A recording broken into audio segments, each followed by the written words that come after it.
사실 코스피는 5주 연속 상승을 했습니다. 그리고 미국의 그 무디스의 신용등급 강등 이슈까지 있다 보니까 이제 부담스러울 수밖에 없는데요. 과연 앞으로 투자 전략을 어떻게 가져가야 될지 혼란스러우실 텐데 하나증권의 리포트가 저는 눈에 띄었거든요. 그래서 이를 근거로 해서 좀 설명을 드리도록 하겠습니다. 굉장히 중요한 숫자가 하나가 숨겨져 있다고 하는데요. 최근에 방향성을 탐색할 때 예전을 돌아보면 어느 정도 도움이 되는데 코스피와 S&P 500 지수의 동행 관계? 이런 부분에서 한번 착안을 해보자라는 의미였습니다. 오늘 좀 시간이 없는 관계로 2023년으로 바로 좀 넘어가 보도록 하겠습니다. 이때가 지금 상황과 유의미하게 좀 비슷할 수 있다라는 가능성이 있는데요.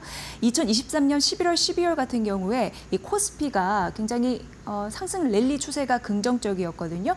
S&P 500 지수는 16% 상승했고 코스피가 동행했는데 9주 연속 상승한 흐름들이 있었습니다. 그때는 미국 경기가 양호해서 지금과는 상황은 약간 다릅니다. 그럼에도 불구하고 이 재료 빼고 웬만한 거는 다 비슷했어요. 대표적으로 물가 상승 압력이 약화됐다라는 거, 그러니까 CPI 지수 같은 경우에는 좀 떨어졌다라는 거, 물가 상승 압력이 둔화됐다라는 거, 지금 약간 비슷한 상황이고요. 그리고 당시에도 보면은 9월에 기준금리가 동결되면서 4분기에 당시 내년 그러니까 2024년입니다. 기준금리가 인하되겠구나라는 기대감이 있었다는 거. 이것도 지금 상황과 비슷하죠. 그리고 달러 약세였다라는 점. 마지막으로 코스피 내에서 외국인이 6조 순매수를 당겼다라는 점. 이런 부분이 비슷하다라고 얘기를 하고 있습니다.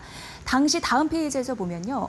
기준금리 인하가 될 것이다라는 기대감이 있었다라는 거 굉장히 중요한 축으로 자리를 하고요. 그때 뚜렷한 특징이 있었으니 뭐냐면 S&P 500 지수도 그렇고 우리 코스피 지수도 그렇고 반도체가 긍정적이었다라는 부분과 더불어서 이 부분입니다. 밑에 10년물 국채금리가 당시 떨어졌는데 4.9%에서 3.9%까지 떨어졌다라는 부분입니다. 그런 부분에서 보셔야 되는데 현재 어떤 점이 비슷하나 앞서서도 잠시 말씀드렸지만 지금 미국 1월 CPI가 지금 둔화되고 있는 떨어지고 있는 상황입니다. 물가 상승 압력이 지금 떨어지고 있다는 부분과 달러 약세 현상이 나타나고 있다는 건가 2024년 작년 8월부터 올해 4월까지 9개월서 외국인이 매도를 쳤다가 5월 들어서 자금이 유입되고 있다는 거 그러니까 외국인 순매수 전환 포인트가 있다는 게 비슷하다라는 얘기입니다. 그래서 관전 포인트를 어떻게 가져가야 되냐 다음 페이지에서 보면요. 바로 이겁니다. 하반기 2번 정도 기준금리 인하 가능성을 염두에 봤을 때 우리의 시나리오는 미국 10년물 국채금리가 떨어질 수 있는지 이 여부를 확인해야 된다라는 부분이었는데 미국의 경기 선행지수가요. 지금 작년 1년 사이에 마이너스 3%를 밑돌았다고 하는데 통상 이렇게 경기 선행지수가 마이너스 3%를 밑돌았을 때 미국 연준이 기준금리를 인하를 했다고 합니다.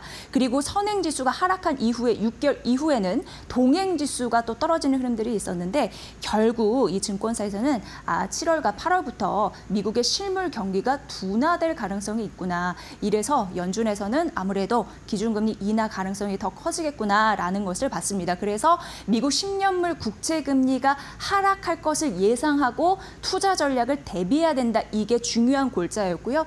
그러면 전략은 밸류에이션 중심으로 이제 상승장이 될 테니 연초 고점 대비해서 PBR 낙폭이 컸던 건 S&P 지수였습니다. 이 얘기인 즉슨 코스피 대비해서 단기적인 반등으로 봤을 때 S&P 500 지수가 더 긍정적이라는 거고요.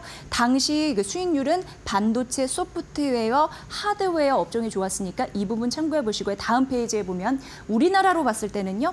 코스피 보면 조선 반도체 지수 방산 기계 증권 위주로 수익률이 괜찮았다고 하니까 이게 긍정적인 포인트가 되겠다라고 얘기를 하겠습니다. 최근 이익 추정치가 상향되고 연중 고점 대비 PER 낙폭이 컸던 종목을 위주로 반등 탄력이 나오니까 결국 10년물 국채금리 시장의 방향성을 좌우할 중요한 이슈다라는 거 강조를 해드리도록 하겠습니다.